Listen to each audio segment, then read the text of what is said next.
few months ago, I made a video outlining the worst strategies that Western guys make or foreigners make when they come to New Europe. New Europe, I'm talking about countries in between Russia and, say, Germany, by and large. So countries like, here I am, Moldova, can be Poland, can be up in the Baltics. They're the ones I normally focus on. And one of those strategies I said was problematic was relying on online dating. And now we have some hard data. Admittedly, it's from the US, but it illustrates the point I was making at the time, which is that the best looking girls are very unlikely to be using online dating, primarily because they have a lot of other options. So let's dive into this piece of research, and I'll give you the best options and alternatives for you to be dating in this region. Hai să mergem. SAR Experience.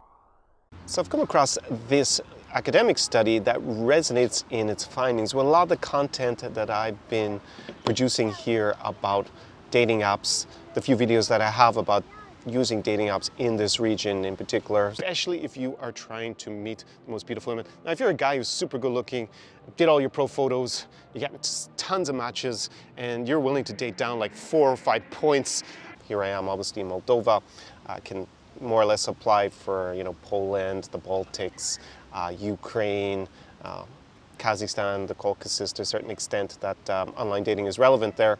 But I think it's even international in terms of these observations and why really probably you don't want to be using dating apps or online dating in general. So let's go and have a look.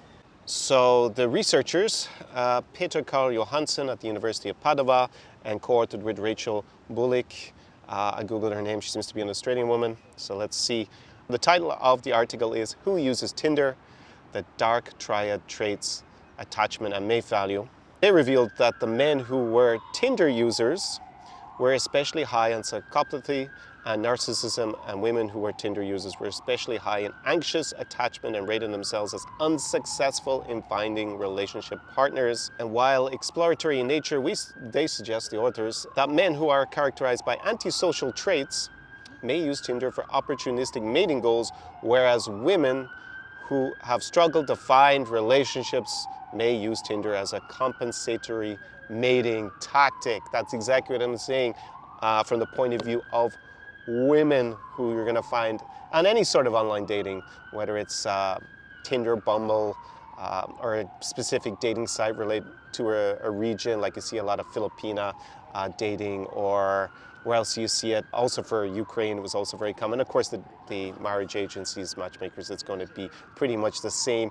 It's the women that are trying to compensate because they don't get so many high-value options in real life, so they go either swiping on Tinder or they go to a marriage agent matchmaker if they're a particularly bad situation in extreme desperado. Unless, of course, they are a scammer, then they have another motivation to be on a dating app or at a marriage agency or doing any sort of online dating because they can find their victims there. And just make sure that the victim is not you. And I have a whole slew of videos about how to avoid scammers. I'll link a few up on cards down below in the description if you haven't seen them. I'm going to pop up the graph that's from the study. And there you see, right, clearly, they give a d-value of 0.78. So to translate that into more understandable terms, the difference between the general desirability of random people who use Tinder and don't use Tinder, because that's so specific to this study, in terms of the desirability. So that's looking from the point of view of a man looking for a woman and a woman looking for a man. There's a big difference compared to the general population, and it's a minus. That has been my contention. 2 points. Look at the graph. I've said this in previous videos that I'm going to link. I said you're going to date 2 points lower if you rely on the dating apps. And there we have statistical evidence that correlates with my contention, my kind of guesstimate through experience of being here with clients and looking what's the kind of typical profile that's on Tinder. And that makes a lot of sense. As I said in the other video as well, you've got guys who have these dark triad traits, that's the contention, but basically in how I've described it is guys who are willing to date down a good few points in order to basically sleep with a lot of women. So to smash a lot of chicks, maybe the guy is like a male model, he's like rich, successful, and he's like a 9 or 10 in the eyes of women, and he's there on Tinder and he's basically just, you know, taking all the 5, 6, 7s, maybe the odd 8 that he can find on Tinder. So he's dating down a good few points. So that kind of mating strategy, short-term mating strategy, is going to work for those kind of guys, or it's, you know, for women who are basically not got too many, privyet, salud, who don't have so many good options, right? So they go on the dates. It's the girls who are probably the 5s and 6s or lower that are going there because, yeah, they actually think, at least in their mind, they have an opportunity to find a long-term mate, maybe not even short-term, with those 9s and 10s guys. They're probably just going to use them off the dating apps because they have those dark triad traits apparently. That doesn't mean that everybody is like that, obviously. Don't exaggerate too much with this research findings, but that is a trend you're going to see more often, and this 2-point difference is really revealing. On the flip side, nowadays in the US, it's like 51% of people actually who are currently in a relationship met their partner through online dating. So what does that tell us? If you're going to have, on average, people basically of less desirability, about 2 points there. It means that, well, whilst Tinder in particular has a reputation, or at least it's described by a lot of people who don't like the idea of Tinder, maybe because they run an alternative service. And I guess I'm in part one of those people, but anyways, I try to stick to some real facts. But basically, they tried to describe Tinder as a hookup app. Oh, it's just for a hookup, as no one is serious there. Well, that clearly is not the case if the majority, a slight majority in the US, are actually finding their, well, how long? It's going to be a long-term person, but they're currently in a relationship with someone they met on one of these apps. So obviously, there are a lot of people who are going the apps who are looking for long-term relationships as well. But in terms of maximize your potential, in terms of finding someone who is highly desirable, it's not the best spot to go online. And that is the observation I've been making, advising my clients here in this region. It also holds true that when you go on Tinder, in general, the quality is a lot less than what you're going to meet if you go out and actually just socialize and meet people organically, basically. So this is the very worst city that I've been to in Eastern Europe, shall we say, for dating apps. So, you know, the amount of fake profiles here is just through the roof. I would say it's not even worth considering out here. It's just a complete waste of time. It's full of fake profiles and people looking to try and fish your phone number or your Telegram profile and then spam you. No, it's a waste of time here. You've got to get yourself out and about, and you've got to do things the old-fashioned way. Moreover, some cities here in this region, like I've been bringing my clients with the Russo-Ukrainian war. I have not been bringing clients for a few years now to Ukraine, Russia, or Belarus. So I've been bringing them here to Moldova. Of course, I've been here with a client. That's why I'm actually currently in Chisinau. And I've also been bringing them to Warsaw in Poland, Riga, the capital of Latvia, and to Almaty over in Kazakhstan. And some of my clients insist on still trying with Tinder. What I normally do is I work on their Instagram, because all the content you make for Instagram, like the pics or some short videos, you can put that on a Tinder profile anyways, or in an online dating profile. Even if you were using one of those dodgy matchmakers, then I guess you could use the same the same content and same pics and stuff anyways there. So it's not really going to be wasted. And a lot of them, they do the swiping before they come, in particular because they have a lot of downtime, they're back home, dating options aren't great or that attractive to them, so they don't mind investing time and swiping a lot and having a lot of conversations on Tinder. And in some of the cities, they tell me there's almost nothing. Like we had that situation in Riga and Latvia. It worked out for one of my clients who was here. The girl was actually from Romania. She actually came from the border town of Iași, and she actually came here to meet him. So she was down for a good time, having invested a couple of hours of driving here to Chisinau. So it worked out for him, but he said overall there was not very much. And I would say he probably dated down a point or two with what I've seen him with in person, because he's a client who's been with me in Warsaw as well as Chisinau, and also we went to Riga together. He did better in real life than he did on Tinder in any of the cities. I think overall, pretty much he did better in terms of quality, and I wouldn't even say it was just the looks, also the personality of the girls that he met in real life. Now in real life, obviously you have a lot more time, right? If you're he's spending like months at a time in this region, and that is obviously a better strategy than a short-term trip with a lot of swiping, and that's, you know, a common frustration guys tell me, oh, on Tinder the girls aren't great. The other thing they do is the day game malarkey, and they're walking around the streets like a public nuisance, pestering girls, like trying to open 100 of them randomly. And you know, I saw one pickup artist who was saying that, yeah, 3% of girls will basically be interested. And you're gonna have what happens to the other 97 that you annoyed, right? Very low value behavior. So yeah, they're the two things that I've been seeing in my videos. I'll link as I said, I'll link up the videos on cards down below in the description. It's just good to see some statistics to back that up, because obviously I'm making observations with my experience and wisdom here as the insider, as I'm known as by my clients. But yeah, the research is kind of out that just as a generalization, you can meet people on dating apps. Of course, I have in the past. I've met a few models on Tinder even, but I would say that was already a good few years ago. The golden age of apps is kind of over. Still possible, obviously, but as I described in other videos, it's heavily weighted towards women using them because women are more picky. They are a lot less of them compared to men on the dating apps. Obviously, we're talking about heterosexual couples here, so men looking for women and women looking for men. Just a lot more men using the app. Men are a lot less picky. As you see, it's women that tend to have a bit more of an attachment issue, anxious attachment, which means basically they are considered lower value in general that are going on there. So that is what I gotta say in today's video about dating apps like Tinder, and it applies on all online dating and also for this region here in my experience with my clients.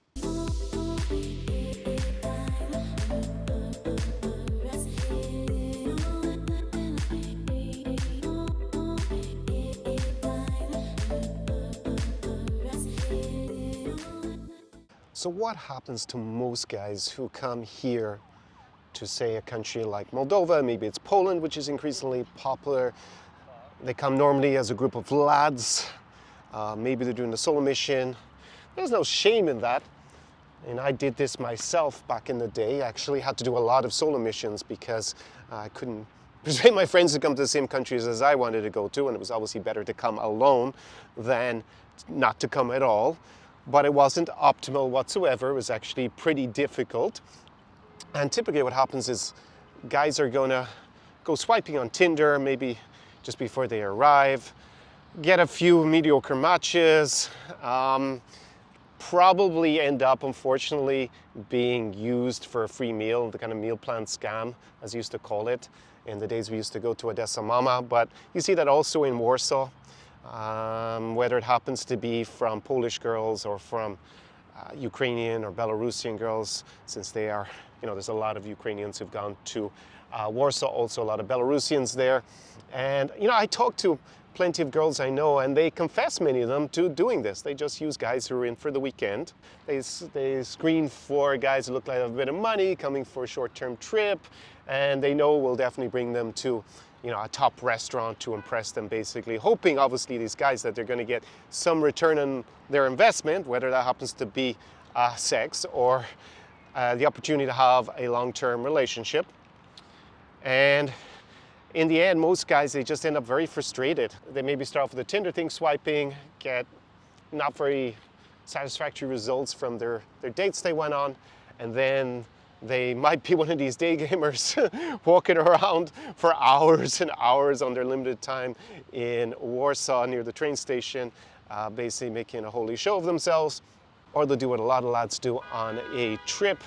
They will go out, party, have a good time, maybe drinking in the bars and clubs, and try to, you know, hopefully meet a few women that way. I know plenty of guys over the years who have done that, met girls that they ended up in long-term relationships with, but the probability is going to be pretty low, especially if you lack the insider information, because you're probably going to end up going to a general admission, very ordinary club at best, or bar, something that's very obvious to all the tourists. And the higher quality women, in terms of looks and values, in this region, they don't hang out in the touristic places for several reasons. One of them being they probably get a bit of a reputation if they were hanging out in the touristic places, and probably might leave them to lose a little bit of status. So what's the issue with being a tourist, basically, and hanging out in the tourist traps? Well, think about it. Back in your hometown, do you hang out in the tourist traps? Probably not if you're a local, right? And do you think that the best looking and best valued women are hanging out in the touristic places, hoping to meet a tourist in for the weekend? Probably not as well. The same applies here. Now, in the past, maybe, I don't know how many years ago at this point, maybe we'll say 10 years ago, but a lot of women were desperate to leave, whether it's here in Moldova or maybe it was Ukraine, maybe it was Poland even. And they probably would have hung out at the tourist places because they were looking for a foreign guy as a ticket to get out of their poor socioeconomic situation and the poor socioeconomic options they had with the local lads back then. But we are in 2023, not 1993, and girls are not desperate to flee here, right? If that's what you're looking for, probably head to the Philippines, to a small remote island that's impoverished, and maybe that's where, you know, the girls are desperate to meet a foreigner to take them away from there. But here in, say, Moldova, most of the population at this point, more than half of them even have EU passports because they have Romanian passports. So they could go live tomorrow. And you also have to think that even if you did find one of the few girls who wants to be saved from here, what you going to do when you bring her back home? Because you are just the green card. She's a green card girl looking for a green card supplying guy, basically. So not going to be a good option. So what should you do instead? What do I do with my clients? Well, first of all, you're going to hang out with my cool crew, which may also involve some foreigners who are integrated and live in the city. So you could call them more or less locals. And we're going to go out to the best places because I know where they are. We're not going to have to queue to get in. We're going to have a table there. You're not going to be standing by the bar, Billy, no mates, or, you know, the typical British lad. I always think the British lad stag party kind of crowd getting drunk at the bar. We're going to have a table at the best spot. I'm going to be hanging out with a bunch of super hotties, and that is going to help you attract even more beautiful women in the club.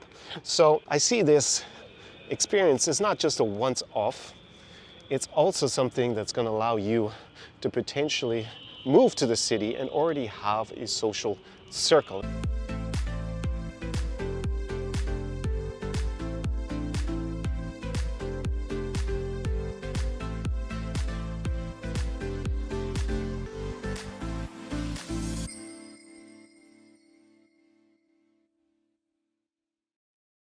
So one of the big pieces of feedback I was getting maybe about 2 or 3 years ago is a lot of guys have moved to Eastern Europe, or New Europe as I call it now. I have another video about that. If you're wondering why I call it New Europe, I'll link it up above in the card down below in the description. And they were scared of ending up being Billy no mates because they didn't have any real way to meet other men.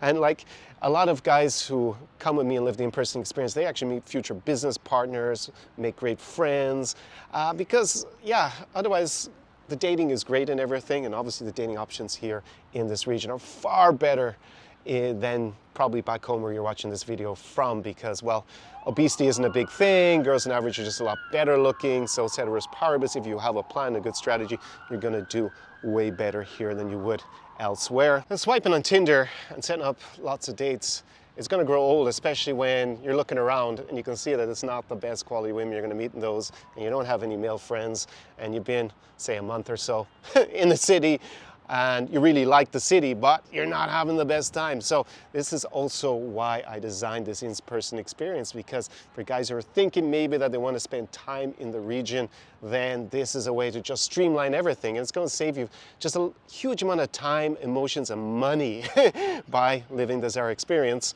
with me, Connor, in a city in this region. Now, it is not for everybody. That's not the way it works. It's not that everybody who signs up, you just fill it out and that's it.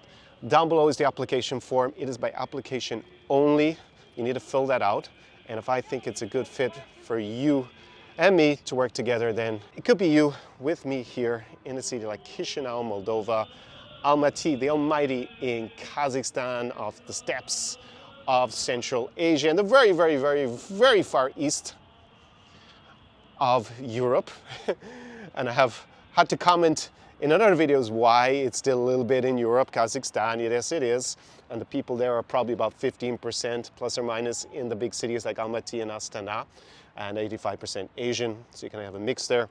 Also been going up to Riga in Latvia, the home of the leggy blonde, because people in Latvia are some of the tallest in the world and some of the blondest. So that's what you get there, if that's what tickles your fancy. To say gentlemen prefer blondes. And been going a lot to Warsaw. It's a place where a lot of guys have been thinking of moving to in the last year or so with the Russo-Ukrainian war. It's been seen as probably the #1 alternative. And you have on the dating scene, you know, the pretty Poles, the cute Ukrainians, and the beautiful Belarusians en masse in the city. So it is an interesting option, more of a big city vibe there, because Warsaw is now the capital of this region, New Europe. So that is that and the options on this incredible November afternoon in Chisinau. It feels almost like summer. I'm out in a t-shirt. Not everybody's out in a t-shirt, but I'm actually a little bit warm even been out here in the sun. So another advantage is the weather in this part of Europe, even in November. And to close it out, in the words of a Canuck ice hockey legend, Wayne Gretzky, a man of Belarusian, Ukrainian, and Polish origins, you miss 100% of the shots you don't take. So down below is the application form. Fill it out, and I'll come back to you about the best way that I can help you, if it's not to live the in-person experience together. So, la rivedere. I'm gonna go and enjoy this incredible sunshine, and I'll see you in the next video. Papa din Chisinau, Moldova. SAR Experience.